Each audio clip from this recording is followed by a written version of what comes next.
In the name of Allah, the most gracious, the most merciful. My Lord, expand me my breast is my task for me. Remove the impediment from my speech so they may understand what I say.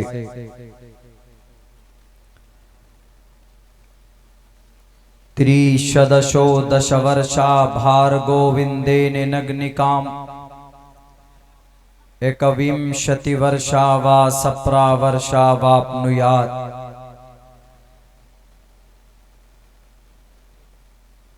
यथा वायुं समाश्रिते सर्वजीवन्ते जन्तवा तथा ग्रस्तामा वर्तते इतारा शरामा। ओम नमः भगवते वासुदेवाय विश्वेश्वरा आदि पुरुष अपरंपार अल्लेख पुरुषा नमः। उदारा सर्व एवैते ज्ञानी तात्मेव मयमतम् आस्थितः सहि युक्तात्मा मामेवामुत्तमां गतिम्। बहुनाम जन्मनामन्ते ज्ञानवान् मां प्रपद्यते वासुदेवः सर्वमिति समहा आत्मा सुदुर्लभः। नराशं संवाजिनं वाजन्नि शैदीरं पूषणं सन्मैरीमहे रथं न दुर्गादवसवा सुदानवो विश्वसम्मातुरो अहंसो। यकीनन अगर मैं कोई बात बोलूं कुरान और हदीस की बात है तो अमल कीजिए, लेकिन अगर इसी बीच में कुछ बातें मैं मुर्ग मसल्लम मिर्च मसाला लगाकर पेश कर दूं जिसका वजूद नहीं है कुरान और हदीस में, आप उसको भी सही मान लेंगे। क्यों? क्योंकि मेरी जुबान से निकली हुई बात है। तो इस वक्त ऐसा हो रहा है, हमारे हिंदू भाइयों में गुरु लोगों को बहुत महत्व दिया जाता है, संत लोगों को, महाराज लोगों को। अभी देखिए एक बड़ा मसला सामने आया अल्लाह के नबी अलैहिस्सलातु वस्सलाम के ताल्लुक से। कुछ लोगों ने ये टिप्पणी की कि अरे तुम मोहम्मद की जीवनी को माशरे की इस्लाह के लिए कैसे बता सकते कि मोहम्मद रसूलुल्लाह सल्लल्लाहु अलैहि वसल्लम की जीवनी ये काम कर सकती है। समाज की इस्लाह के लिए मोहम्मद अलैहिस्सलाम की जिंदगी काफी है। कैसे हो सकता है? इसलिए कि मोहम्मद की जिंदगी के अंदर बहुत सारे ऐसे अप्स एंड डाउन्स हैं, बहुत सारे ऐसा काम है कि जिसको एतराज किया जा सकता है जिस पर। उनमें से एक ले लीजिए एग्जाम्पल के तौर पर। मैं इस पर अभी बहुत ज्यादा बात कर रहा हूं चूंकि चूंकि 1.5-2 महीना पहले इस पर एतराज हुआ था। आप भी सुन लीजिए, दलील की रोशनी में, महाभारत की रोशनी में सुन लीजिए तो आपको फायदा देगा। कहीं पर कोई गलत फहमी से अगर बोल पड़े तो उसको आसानी के साथ समझाया जा सकता। उन्होंने कहा कि आपके नबी आपके गुरु हैं, नबी हैं, उनका हर काम अच्छा होना चाहिए। हमने कहा बिल्कुल अच्छा है। उन्होंने कहा कि जब हर काम अच्छा होना चाहिए, आप कह रहे हैं कि अच्छा है, तो अल्लाह के नबी ने आपकी 6 साल की छोटी बच्ची से विवाह क्यों किया? आयशा रजी अल्लाह ताला अन्हा से। 6 साल की बच्ची से कोई विवाह करता? आज के गांव में, आपके गांव में अगर कोई 50 साल का उम्र दराज आदमी किसी 6 साल की बच्ची से विवाह करे तो पता नहीं उसको ताने दे देकर लोग मार देंगे। लेकिन आपके नबी ने ऐसा क्यों किया?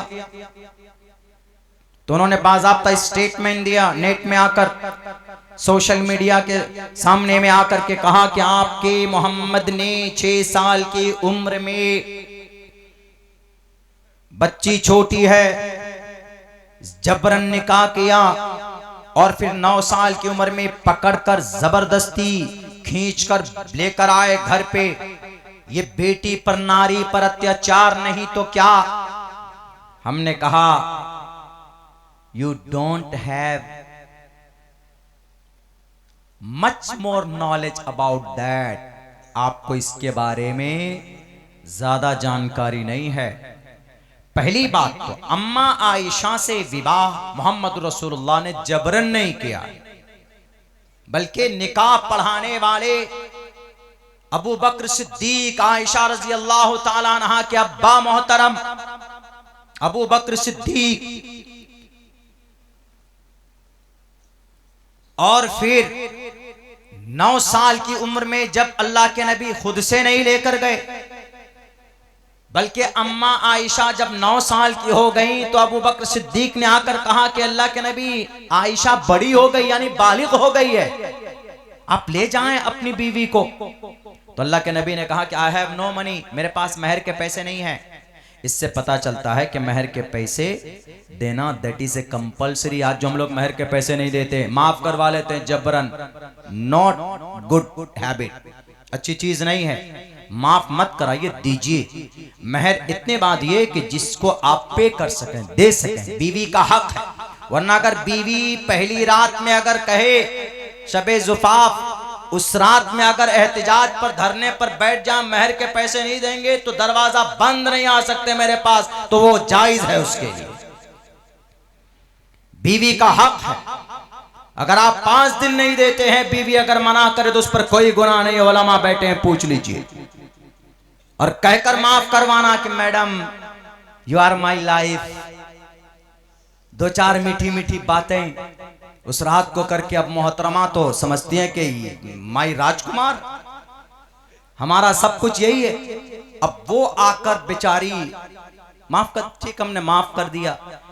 ये इमोशनल ब्लैकमेल मत कीजिए मोहतरमा को। आप मर्द हैं, आप मर्दाना हिम्मत दिखाइए, जो आपके पास है आप दीजिए। बल्कि कोशिश कीजिए महर इतनी बांधी जाए कि जो आप दे सकें अपनी बीवी को हाथ में। आप चाहे तो उसी वक्त निकाह के टाइम पे दे दें, या नहीं तो कम से कम आप जब जाते हैं 1 दिन 2 दिन 3 दिन के बाद दे दें, तब बिल्कुल नहीं। हाँ, अगर वो अपनी रजामंदी से, बीवी देखती है अपने शौहर की क्या हालत है, अगर वो समझदार है, अपनी रजामंदी से अगर सिचुएशन हालत को देखकर अगर वो आपको माफ कर दे बिना आपके ब्लैकमेल किए, बिना आपके टॉर्चर किए, तो नो प्रॉब्लम। अगर नहीं माफ किया है उन्होंने तो आपको देना पड़ेगा। अगर आपने नहीं दिया तो आप गुनहगार हैं।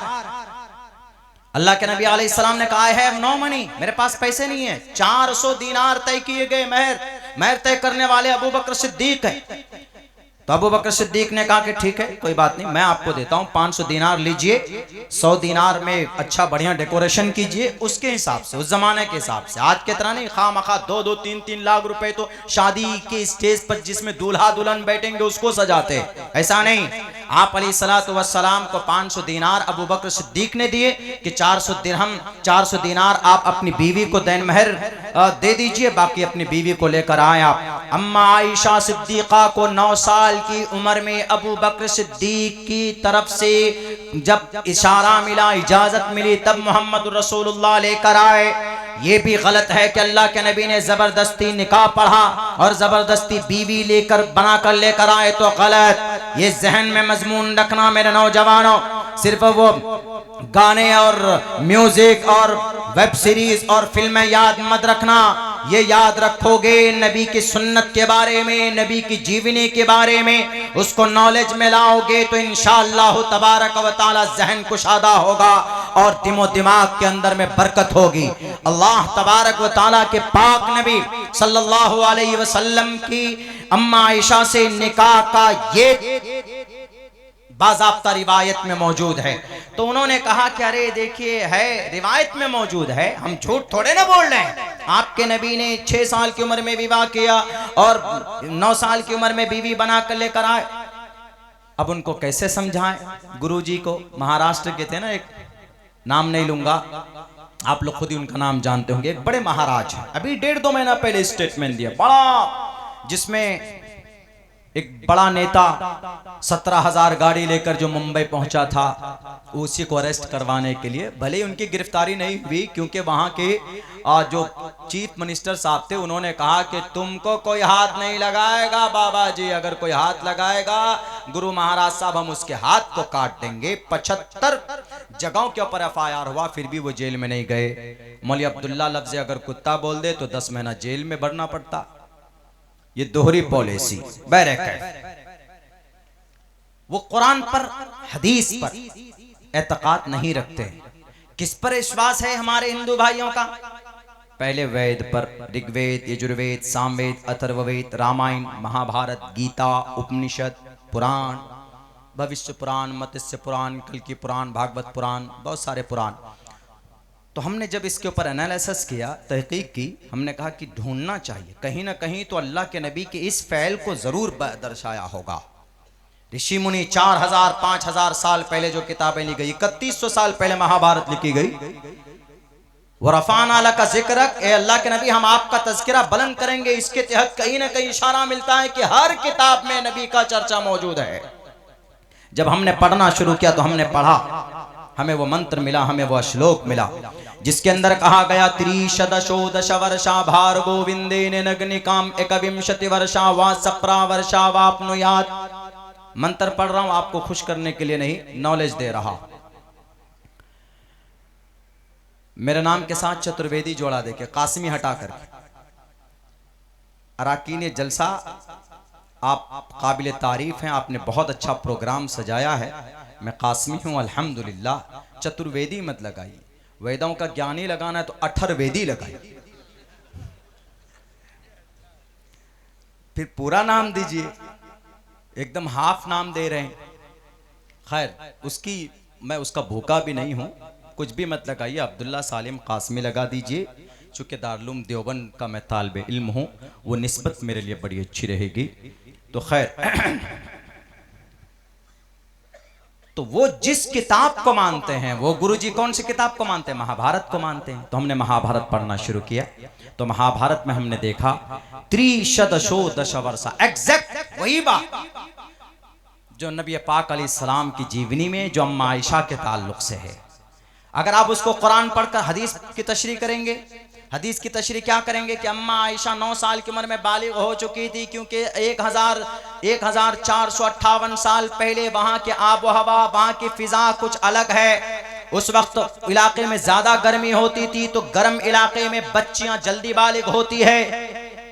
उस जमाने में अम्मा आयशा बालिग हो गई थी। अब से तकरीबन 1500 साल पहले की बात है। उस बात को अभी लाकर आज के जमाने में, उस जमाने में लोगों की उम्र 150 साल होती थी। कोई 100 साल का, 100 साल से पहले कोई नहीं मरता था। 150 साल, पौने 200 साल की उम्र होती थी। अभी तो 50 60 70 जाते जाते आदमी इस दुनिया से चला जाता है। तब्दीली हुई है। और बालिग होना, गोरा होना, काला होना, खूबसूरत होना, बदसूरत होना, ये आब हवा पर डिपेंड ज्यादा करता है। आप लखीमपुर के लोग हैं, माशाअल्लाह, आपके चेहरे, आपकी शक्ल जो है, आपका चेहरा कलर गोरा गोरा है। आप में बहुत से ऐसे हैं कि जो पक्के रंग के भी हैं, काले बहुत हैं। काला मुथैया मुरलीधरन जो श्रीलंका का बॉलर है, रात में अगर किसी के सामने खड़ा हो जाए तो उसकी आंख देखकर डर जाए आदमी, इतना काला। तो श्रीलंका के टोटल आदमी क्यों काले होते? श्रीलंका छोड़िए, आप ये केरला चले जाएं, सबसे ज्यादा भारत में पढ़ा लिखा इलाका कौन सा है? केरला। 98% लोग पढ़े हुए होते, सबसे ज्यादा इंटेलिजेंट। आप वहां लड़ाई भी ऐसे करता है जैसे चाय की दुकान में बैठकर दोस्त बात करते हैं, वहां लड़ाई ऐसी होती है जोर से। यहाँ तो डंडा लाओ, वो लाओ, ये बहन माँ सब कर देते, उल्टी सीधी बातें करते। हम लोगों की जुबान में सख्ती है। उत्तर प्रदेश ज्यादा, फिर बिहार, झारखंड, ये 3 स्टेट में सख्ती ज्यादा जुबान में, बात में नरमी नहीं है। आप साउथ चलेंगे, आपको नरमी मिलेगी बात में। अगर आपके पैर में ठोकर लग जाए, सामने वाले से ठोकर, उसके पैर से आपके पैर में अगर टच हो जाए तो वो आपके पैर को चूमेगा ऐसे करके, आपको सम्मान देगा कि गलती हो गई। यहां अगर हो जाए तो 3-4 है, बे दिखता नहीं है, अंधा है, देख के चल। लड़ाई झगड़े डंडे सब हो जाता है। तो बहरे कह, वहां इंटेलिजेंट लोग हैं, पढ़े लिखे लोग, लेकिन पता है हमारे आपके तरह गोरे तो नहीं है, बिल्कुल नहीं है। वहां पर तकरीबन 95% लोग, मर्द औरत सब काले काले, वरना वो तो स्ट्राइक पर खड़े हो जाएंगे। अगर अल्लाह के तरफ से ये होता, अल्लाह के तरफ से कहता है अल्लाह हमको गॉड जोन का इलाका तो दिया आपने, पढ़ा लिखा इलाके में पैदा किया, लेकिन हम लोगों को काले काले क्यों बना, रंग काला क्यों दिया है, क्या जुर्म है? नहीं, वो चीज कभी कभी आब हवा पर डिपेंड करती है, इस पर हम बगावत नहीं कर सकते। आप यही नेपाल से आदमी उठा कर लाइए, करीब है, जाइए आप, कल जाइए, 50 साल के बुढ़े को लेकर आइए, दाढ़ी मूंछ कुछ नहीं है, कोई नहीं कहेगा कि 50 साल का है, देखकर कहेगा कि 20 साल का लड़का है। वहां के नाटे नाटे होते हैं, उम्र का पता ही नहीं चलता है। तो खैर, इस पर कोई झगड़ा होना ही नहीं चाहिए। उस जमाने में अम्मा आयशा बालिग हो चुकी थी। जब बालिग हो गई, she will be that time and she will become a good women. वो बेहतर औरत बनने के लायक हो चुकी थी, मां बन सकती थी। इस वजह से अल्लाह के नबी, उनके बाप ने, अबू बकर सिद्दीक ने कहा कि अल्लाह के नबी अपनी बीवी को अपने घर लेकर आए तो इसमें कोई हर्ज, कोई गलती नहीं की थी नबी पाक अलैहिस्सलाम ने। और ये गलत नहीं है। अगर शक है आपको तो उठाइए, महाभारत में लिखा है, साफ लफ्जों में कहा, त्रिशदशो दश वर्षा भार गोविंदेन नग्निकाम। एक एक लफ्ज का व्याख्या करूंगा, अब्दुल्ला झूठ बोलेगा तो जुबान काट कर रख दीजिए।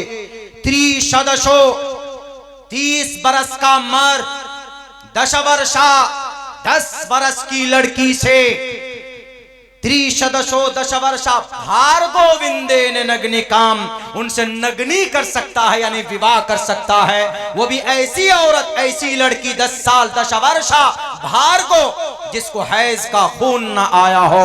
हैज का खून कब आता है लड़की को? जब लड़की बालिग हो जाती। इस मंत्र में कहा गया कि जब बालिग ना हो तब भी उसको 10 वर्ष की अगर हो जाए तो उससे विवाह कर सकते हैं। और एक लाइन नीचे बयान फरमाते हैं महाभारत के अंदर, श्री परमात्मा जी कहते हैं, एकविंशति वर्षा, एकविंशति 21 बरस का, विंशति संस्कृत में 20 को बोला जाता, 20 के लिए संस्कृत में विंशति का वर्ड आता और कोई दूसरा वर्ड नहीं आता। विंशति का मतलब 20, एकविंशति 20 एक 21, जैसे एका एक को, द्वे 2 को, त्रियो 3 को, चतवारी 4 को, पंचावती 5 को, षट 6 को, सप्त 7 को और अष्ट 8 को, नवा 9 को, दशा 10 को, एकादशा 11, द्वेदशा 12, त्रियोदशा 13, चतुर्दशा 14, पंचादशा 15, षोडशा 16, सप्तादशा 17, अष्टोदशा 18, नवदशा 19, विंशति 20, एकविंशति 20 एक 21, द्वेविंशति 20 दो 22, त्रियोविंशति 23। ये संस्कृत की गिनतियां, ये मैंने इसलिए 1 से लेकर 20 तक पढ़कर सुनाया है। 50 तक 100 तक सुनाया जा सकता है। आपको जिन लोगों ने जो पढ़ा है वो सुना सकते हैं, कोई बड़ी बात नहीं है। लेकिन समझाने के लिए, एकविंशति 21 बरस का मर्द वाह सप्रा 7 बरस की लड़की से भी विवाह कर सकता है। बताइए, महाभारत में अगर 21 बरस का लड़का है 7 बरस की लड़की से, 7 बरस, अल्लाह के नबी ने तो बीवी कब बनाया? 9 साल की उम्र में। यहां तो 7 बरस की लड़की से, एकविंशति सप्रा, सप्त मने 7, सप्रा वर्षा 7 वर्ष, वर्ष को बोलते हैं। 7 बरस की लड़की से विवाह किया जा सकता है। महाभारत के हिसाब से मोहम्मद रसूलुल्लाह ने गलत नहीं किया है। जब डिबेट होना था 18 अक्टूबर को, हमसे कहा गया मौलाना आपको चलना, हमने कहा यह मंत्र लिखकर गुरुजी के सामने पेश कीजिएगा और कहिएगा कि इसका मतलब पहले बताओ। तो इससे साफ पता चलता है कि उन्हें ज्ञान नहीं था, उन्हें इल्म नहीं था। इसीलिए श्री कृष्ण जी ने बहुत पहले कहा है, साफ लफ्जों में कहा है कि बहुनाम जन्मनामन्ते ज्ञान मान माम परपदिज्यते वासुदेव सर्वमिति समाहात्मा सुदुर्लभः। शादी समाज और माशरे को अच्छा करने का बेहतर तरीका है। शादी ही के जरिए से समाज का कल्याण हो सकता है, यानी जिना के बाजार को रोका जा सकता शादी के जरिए से। इसीलिए अल्लाह के नबी अलैहिस्सलाम ने पहली शादी की अम्मा खदीजतुल कुबरा से और दूसरी शादी की अम्मा आयशा सिद्दीक़ा रज़ी अल्लाह ताला अन्हा से। उस वक्त जनाब मोहम्मद रसूलुल्लाह की उम्र 50 साल 49 साल 7 महीने की उम्र थी मोहम्मद रसूलुल्लाह की। इसमें कोई गलत नहीं। अगर कोई कहता है तो आए दुनिया की किसी भी मोड़ पे किसी किताब को लेकर, इंशाअल्लाह अब्दुल्ला सालिम जैसा तालिब इल्म पढ़कर सुनाएगा और उन्हें समझाएगा। और जब तक ज्ञान नहीं होगा न तो अपने धर्म को पहचाना जा सकता है, तालीम नहीं होगी, मुसलमान बच्चे हमारे अकीदे को नहीं समझ सकते, हुकूकुल इबाद में गड़बड़ी करते रहते हैं। अभी जैसे मौलाना ने बताया कि नमाज कसरत के साथ मुस्लिम बच्चे हमारे छोड़ते हैं। अल्लाह ने किस लिए जवानी दी, हमें पता ही नहीं, गुरुजी को मालूम नहीं था कि हम किस जात पर एतराज कर रहे हैं। वो अम्मा आयशा जिनकी वजह से अल्लाह तबारक व तआला ने इस उम्मत को तयम्मुम का मसला अता फरमाया, जिनकी बरकत से, जिनकी वजह से, वो अम्मा आयशा जिनकी पवित्रता को बयान करने के लिए आज तक दुनिया में कोई औरत ऐसी पैदा नहीं हुई, कोई औरत ऐसी, किसी माँ ने ऐसी औरत को पैदा नहीं किया जिसकी बारात के लिए, जिस पर लगे हुए तोहमत को, उनकी पवित्रता को बयान करने के लिए आसमान से जमीन पर 17 कुरान की आयतें नाजिल की है। अगर ऐसी कोई हस्ती है तो उस हस्ती का नाम अम्मा आयशा सिद्दीक़ा रज़ी अल्लाह ताला अन्हा है। वो अम्मा आयशा जो जाहिल नहीं थी, जो बच्ची नहीं थी, बल्कि अबू हुरैरा के बाद सबसे ज्यादा हदीसें रिवायत करने वाले अल्लाह के नबी अलैहिस्सलाम से अगर किसी सहाबी या किसी सहाबिया का नाम आता है तो अम्मा आयशा सिद्दीक़ा रज़ी अल्लाह ताला अन्हा का नाम आता है। 2210 हदीसें रिवायत की है, उनमें से पौने 300 हदीस बुखारी और मुस्लिम के अंदर मौजूद है। उस मुक़द्दस हस्ती के बारे में अपनी जुबान को नापाक करने से पहले उसकी जीवनी के ऊपर नजर डालकर देखते तो तुम्हारी जुर्रत नहीं होती। मेरे भाइयों, ये थी अम्मा आयशा सिद्दीक़ा रज़ी अल्लाह ताला अन्हा के ताल्लुक से बातें, लेकिन हमें नहीं मालूम, हमें और आपको नहीं मालूम। इसीलिए हम कहते हैं कि मुआशरे की इस्लाह के लिए नबी पाक अलैहिस्सलाम की जीवनी से बेहतर और कोई दूसरा मेथड नहीं है। एक आदमी आपसे सवाल करता है, आपके उत्तर प्रदेश में सबसे ज्यादा जिना के वारदात होते हैं उत्तर प्रदेश में, कैसे रोकेंगे जिना के वारदात को? हमारे बच्चे छोटे छोटे 14 साल, 15 साल, 20 साल, 21 साल के बच्चे ये जिना की तरफ बहुत जा रहे हैं, अपनी जवानी बर्बाद कर रहे हैं। कैसे रोक सकते? अगर कोई सवाल करता है तो आप उसको जवाब दीजिए। आप कहिए कि अल्लाह के नबी अलैहिस्सलाम ने फरमाया, आप अलैहिस्सलाम का इरशाद है, हदीस में मौजूद है, या माशर शबाब मन इस्तता मिनकुमुल बाअत फल्यतज़व्वज। आप शादी करने की हिम्मत रखते हैं, you have bank balance and you have confident, आपके पास फिजिकल भी ताकत है, आप बीवी को खुश कर सकते हैं, उसको नान नफका दे सकते हैं, उसकी जरूरत पूरी कर सकते हैं, फल्यतज़व्वज, शादी करो। जिना के वारदात कम होंगे। आजकल नहीं करते, बच्चा बालिग हुआ गर्लफ्रेंड ढूंढने में लग जाते हैं, गर्व से कहते हम 3-3 लड़कियों से बात करते।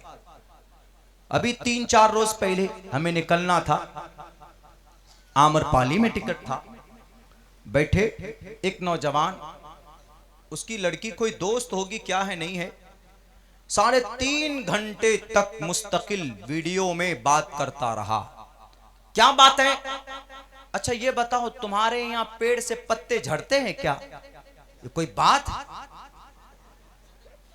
अच्छा ये बताओ, तुम्हारे यहां जो सड़क है उस पे उसकी नाली की सफाई कितने दिन में होती? मेरा तो मन कर रहा था कि मैं जाके लात मारूं उसको। मैं उसको कहता कि जरा तू बता, तेरा मैथ में नंबर कितना आया? मैं ये पूछने वाला था। 3.5 घंटे बिला मुबालगा कह रहा। क्या है ये सिर्फ एक अट्रैक्शन है। इसलिए समाज के नौजवानों, अल्लाह ने आपको इसलिए पैदा नहीं किया। अगर आपकी उम्र हो गई, आप 14 साल के हो गए हैं, 15 साल के हो गए, अगर आपकी ख्वाहिश है, आपकी जिस्मानी ख्वाहिश अगर ज्यादा आपकी बढ़ गई है, तो आप बेहतर जायज रास्ता अपनाएं। और जायज रास्ता क्या है? अल्लाह के नबी ने फरमा दिया, मन इस्तता मिनकुमुल बाअत फल्यतज़व्वज, शादी करो। अदरवाइज, मिसाल के तौर पर कोई जवान है, ताकतवर है, पैसा नहीं है, बीवी को खुश नहीं रख सकता, खर्च नहीं दे सकता, तो क्या करेंगे? टेबलेट खाएंगे शहवत को कम करने के लिए। सेक्स एक ऐसी डिजायर है, सेक्स, इसको शहवानी, जिस्मानी, कुछ भी बोल दीजिए, कुव्वते शहवत बोल दीजिए, इस पर टेबलेट के जरिए से कंट्रोल नहीं पाया जा सकता। किसी में अगर शहवत कम है तो टैबलेट खाकर बढ़ाया जा सकता, लेकिन किसी में अगर ज्यादा है तो उसको कम करने की कोई दवाई नहीं बनी। पूछ लीजिए किसी डॉक्टर से, नहीं बताए, लेकिन अल्लाह के नबी ने बताया। अल्लाह के नबी फरमाते हैं वमल्लम यस्तती फ़अलैहि बिस्सौम। तुम में से ऐसे नौजवान हैं कि जिनके अंदर ख्वाहिश तो है लेकिन शादी कर नहीं सकते, गरीब है, कोई बेटी नहीं दे रहा है उसको, या उसके पास पैसा नहीं है, घर नहीं है, या कोई और मजबूरी है, तो क्या करेगा? वो गुनाह से बचना है। जाहिर सी बात है, अगर आज कोई ब्रह्मचारी बना हुआ है और वो ये कहता है कि मैं बिना बीवी के रहूंगा, आज के जमाने में याद रखो चैलेंज है, नहीं रह सकते 3 महीने से ज्यादा। अल्लाह तबारक व ताला के तरफ से दी हुई ये चीज है, वो बहुत, उसका एक मेथड है, वो सिस्टम में रहकर प्रोसेस में जाएंगे। कसरते रोजा, अल्लाह के नबी फरमाते हैं कि अगर उस चीज को तोड़ना है, उस शहवत को कमजोर करना है, तो एक ही रास्ता है, वो रोजा है। वमन लम यस्तती फ़अलैहि बिस्सौम, अगर रोजा रखोगे तो रोजा शहवत को तोड़ देता है, यानी तुम जिना के तरफ नहीं जाओगे। अल्लाह के नबी ने कितना अच्छा रास्ता बताया। अल्लाह के नबी सिर्फ कलमा पढ़ाने वाले, नमाज सिखाने वाले नबी नहीं थे। नबी पाक अलैहिस्सलाम बेहतर तबीब भी थे, नबी पाक अलैहिस्सलाम बेहतर डॉक्टर भी थे।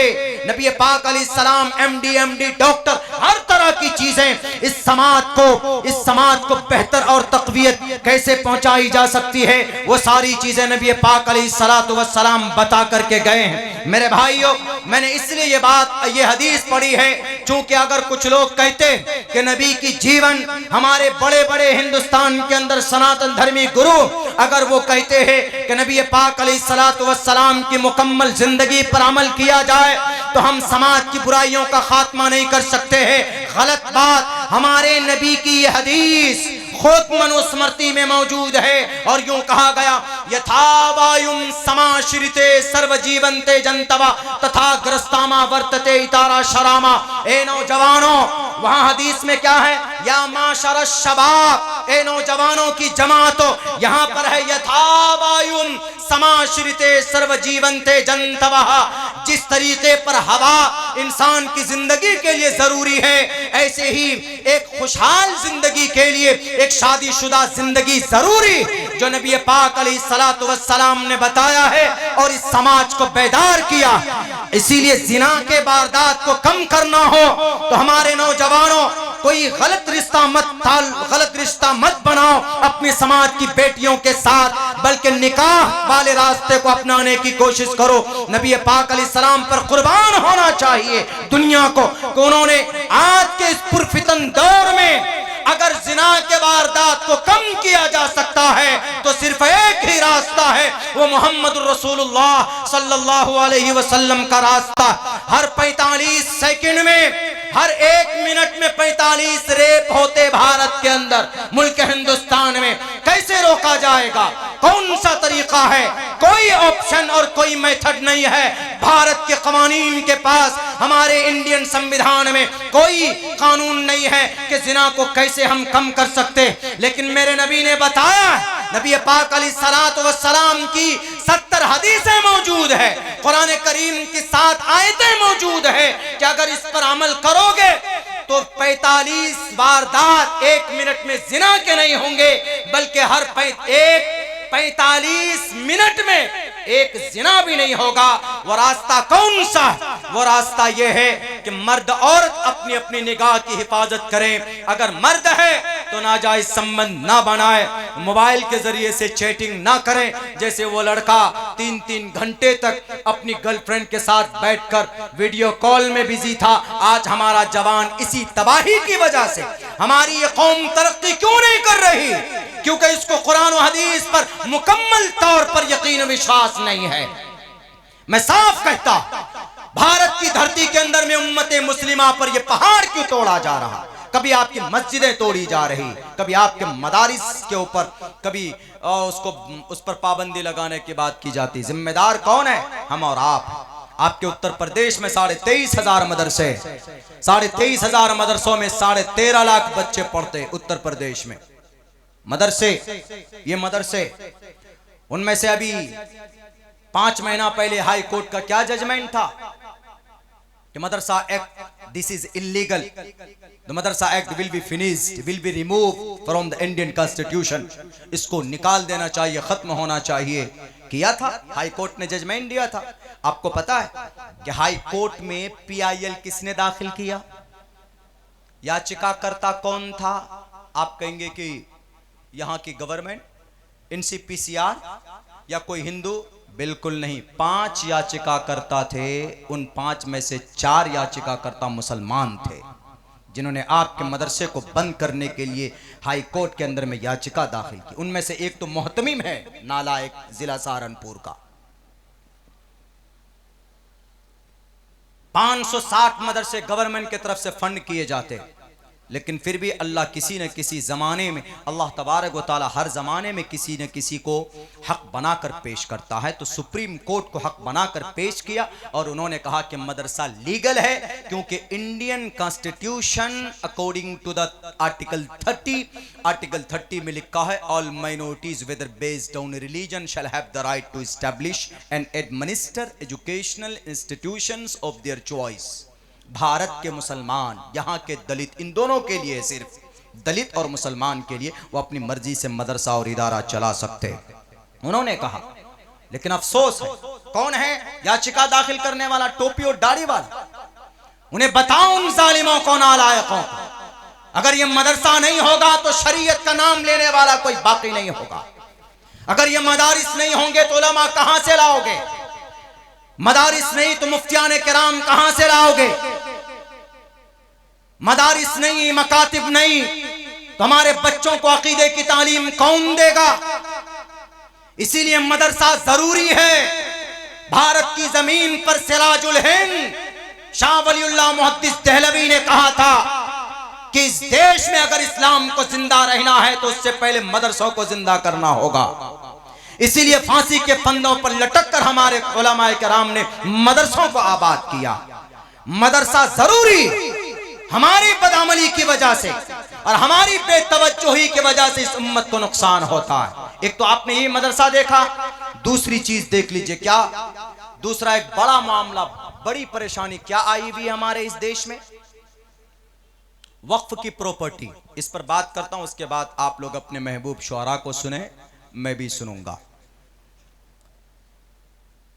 मुशायरा, अभी बात चल रही थी कि जो मुशायरा है, मैंने अभी कुछ देर पहले इसके ऊपर मैंने नज़र डाली है। मैंने अभी आपको कहा था ना कि जो बातें तकरीर के ज़रिए से कही जाती है वो अगर इफ़रात व तफरीत ना हो तो अशार के ज़रिए भी कम वक्त में वो बातें कौम को बताई जा सकती है, और ये बड़ी पुरानी तारीख है। एक सवाबिउर राय, एक बहुत बड़े मुसन्निफ है, बहुत बड़ी किताब है, दीवान हसन बिन साबित में लिखते हैं वो, उन्होंने ये लिखा है कि सहाबाए कराम, अल्लाह के नबी अलैहिस्सलाम की, उनके शमाइल और उनके खसाइल और उनकी तौसीफ और उनकी तारीफ और उनकी मिदहत में जो नज़मी अंदाज में जो बात लोगों के सामने पेश करते थे, उन्हीं को नात और शेर की शक्ल में पेश किया जाता था। और ये सहाबाए किराम में हज़रत काब बिन ज़ुबैर, हज़रत अब्दुल्ला बिन रवाहा, हज़रत अब्दुल्ला इब्न अब्बास, यहाँ तक कि सबसे पहले नात गोई अल्लाह के नबी के मिदहत में किसी ने शुरू की तो ख्वाजा अबू तालिब, सुमामुल यतामा इस्मतुल लिल अरामिली। और जब वो बादल आया, बारिश हुई, उस वक्त के ये अल्फाज है अरबी के अंदर में, तो ये हमारे ताबीन ने भी इसको कंटिन्यू किया है, अल्लाह के वलियों ने भी। बाबा फरीदुद्दीन गंज शकर, निजामुद्दीन औलिया, अमीर खुसरो, इनने अशार नबी के शान में कहे हैं। इसीलिए अच्छी चीज है, लेकिन इफरात और तफरीत ये हर किसी ने लिखा है। मुबालगा, बिला मुबालगा हो तो कहना भी सवाब है, सुनना भी सवाब है, वो होना चाहिए। इसलिए कि अल्लाह के नबी के ज़माने में सोशल मीडिया का दौर नहीं था। आज के ज़माने में तो कुछ भी बोलिए, अभी कल फौरन एकदम सोशल मीडिया में आप फेमस हो जाएंगे। लेकिन अल्लाह के नबी के ज़माने में सोशल मीडिया यही नात गोई अशार थे, हजरत हसन बिन साबित उस वक्त के चीफ इन एडिटर थे मीडिया के। आप अलैहिस्सलातु वस्सलाम अपनी कुरैश के और दीन इस्लाम के दिफा के लिए हमेशा इनको खड़ा किया करते थे। ये भी एक अच्छा अमल है, बिला मुबालगा हो। और अल्हम्दुलिल्लाह आपके स्टेज पर जितने भी शुआरा तशरीफ फरमा है सब मुशर्रा हैं और इनका कलाम अच्छा होता है। मैं खुद इन सब का फ़ैन हूँ, इन सब का छोटा भाई हूँ, ये सब हमारे बड़े भाई हैं। एक एक का क्या नाम लूँगा मैं, आप सबको सुनेंगे तो इंशाअल्लाह तबारक व तआला अच्छा पैगाम भी ये समाज को देने जा रहे हैं। उससे पहले वक्फ बिल के ऊपर बात रखता हूँ, उसके बाद मैं अपनी जगह लेता हूँ। माफ़ कीजिएगा मेरी बात थोड़ी लंबी हो गई है, बस ज्यादा कुछ देर मुझे बर्दाश्त कर लीजिए। वक्फ बिल है, आप क्या कहते हैं इस पे कि नहीं हमारे मिस्टर प्राइम मिनिस्टर साहब ने नया कानून लेकर ये आए और इस वजह से हमारी जो 9 लाख एकड़ जमीन है पूरे भारत के अंदर, इस पर ये डाका डालने की कोशिश कर रहे हैं।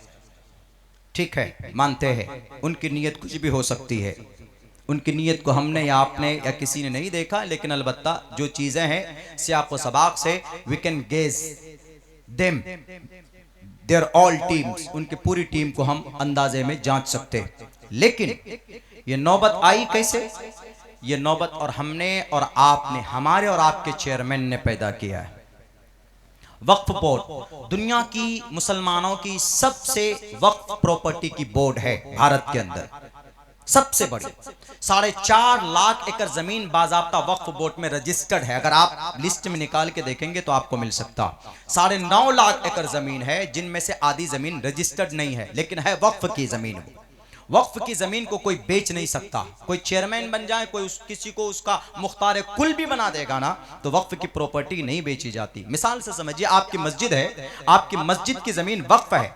अगर कोई मुतवल्ली है तो मुतवल्ली उस जमीन को बेच नहीं सकता, उसमें तामीरी काम कर सकता है वो मस्जिद के लिए, लेकिन अलग से वो न घर बना सकता है उसमें पर्सनली, न उस जमीन को बेच सकता। ऐसे भारत के अंदर 9.5 लाख एकड़ जमीन को कोई बेच नहीं सकता और कोई खरीद नहीं सकता।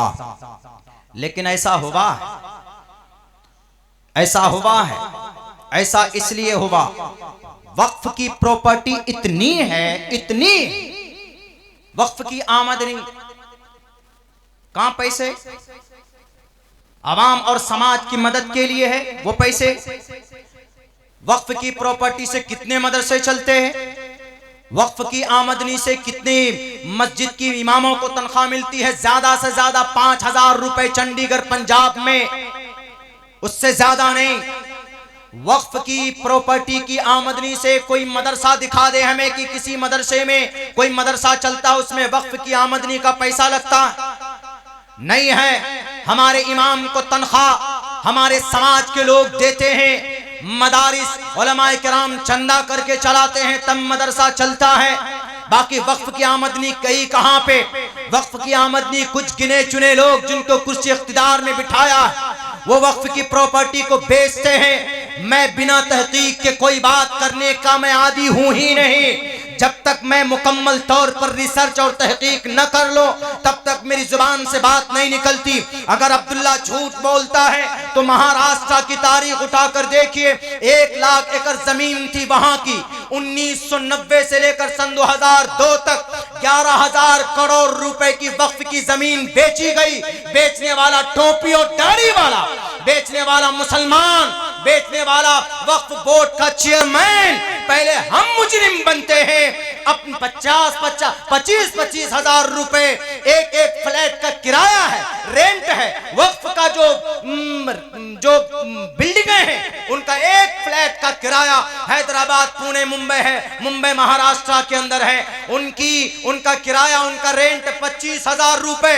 लेकिन 25,000 रुपए आता तो है, वक्फ के फॉर्म में सिर्फ 2,500 रुपए लिखा जाता, बाकी 22,500 रुपए इन करप्ट लोगों के पेट में जाता है। अभी तो सिर्फ खैर मनाओ कि भारत के अंदर कानून आ रहा है। तुम्हारे गुनाह तो इतने बड़े हैं नालायकों, अल्लाह आसमान से आग बरसा दे और इस बोर्ड को ही इस जमीन से मिटा देता। इसलिए कि अगर ईमानदारी से काम किया जाता तो हमारे मदारिस के उलमा को चंदा नहीं करना पड़ता, हमारे मसाजिद के इमाम को भीख मांगकर उनको तनख्वाह नहीं दी जाती। अगर बच्चों को डॉक्टर बनाए तो उन बच्चों के लिए नीट की तैयारी के लिए कोचिंग सेंटर चाहिए। वक्फ बोर्ड वालों, तुमने कोचिंग सेंटर क्यों नहीं बनाया? आज हमारे बच्चों को यूपीएससी में कामयाब बनाने के लिए 2 साल तक उसकी कोचिंग करानी पड़ती है दिल्ली में। तुमने आज तक एक भी कोचिंग सेंटर क्यों नहीं बनाया? दारुल देवबंद को अपने हाथों में क्यों नहीं लिया?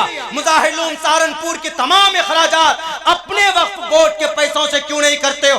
पहले जमाने में ऐसा नहीं होता था। इमाम अबू हनीफा के 65 मदरसे वक्फ की प्रॉपर्टी से चलते थे। इमाम मालिक के 55 मदरसे वक्फ की प्रॉपर्टी से चलते थे। इमाम शाफी के 15 मदरसे दमिश्क के अंदर वक्फ की प्रॉपर्टी से चलते थे। इमाम अहमद इब्न हंबल के 6 मदरसे वक्फ की आमदनी से चलता था। आज भी चलाया जा सकता है, लेकिन लुटेरे हैं, अय्याशी करते हैं। 50-50 लाख रुपए की गाड़ी में बैठेंगे, ये बड़ी तंजीम के लोग हैं और कौम के लिए नहीं सोचेंगे। अगर जेल में डाल दिया जाता है तो जुबान खोलने के लिए तैयार नहीं होते। इतने बुज़दिल बने हो तो कुर्सी पर बैठने का कोई हक नहीं है। अगर काम करना नहीं जानते हो तो हटो कुर्सी से, खाली करो जगह को। उम्मत का वो बंदा बैठेगा जिसको अल्लाह तबारक व तआला ने काम करने का सलीका और जज्बा दिया है। कसम खाकर अब्दुल्ला कहता है, ज़हरल फसाद फिल बर्रि वल बहरि बिमा कसबत ऐदिन नास। इस उम्मत पर अगर परेशानी आई है तो हमारे बदअमली की वजह से, हमारे बड़े जिम्मेदार लोगों की बेईमानी की वजह से। मेरी बात थोड़ी कड़वी लगती है। बादशाह अकबर बहुत दीनदार था, लेकिन उसने 5 वक्त की नमाज के लिए उसने 7 अइम्मा को मुंतखब किया था, 7 इमाम। लेकिन एक जमाना ऐसा आया कि वही अकबर बादशाह 5 वक्त की नमाज का पाबंद था, लेकिन 5 वक्त नमाज, 5 जो नमाजें होती है उन 5 नमाज की जगह 5 मर्तबा सूर्य नमस्कार को नाफिज किया, नमाजों को खत्म कर दिया। जिम्मेदार कौन था? हमारे उस वक्त के शेख अब्दुल नबी, शेख अब्दुल्ला सुल्तानपुरी। पढ़िए किताब तज़किरे मुजद्दिद अल-फ़सानी। हमारे उलमा, अगर आप मुजद्दिद अल-फ़सानी की इतिहास को नहीं पढ़ेंगे तो आपका इल्म नाक़िस है। सुन लीजिए, पढ़िए, आप पढ़िए, इंशाअल्लाह तबारक व तआला आपके इल्म में इजाफा होगा। तो ये हमारी ही बदअमली की वजह से अल्लाह जालिमों को मुसल्लत करता है सुधारने के लिए। इसीलिए मुसलमानों, बस इन द एंड यही एक पैगाम दूंगा, 3 काम करना है। तालीम पर, कारोबार पर फोकस कीजिए और मुत्तहिद रहिए, मिलकर काम कीजिए। इंशाअल्लाह तबारक व तआला आपकी नस्ल तरक्की करेगी, माशरे का भी इस्लाह होगा, और फिर कोई तकलीफ़, कोई परेशानी का बड़ी आसानी के साथ हम उसको हल कर सकते हैं।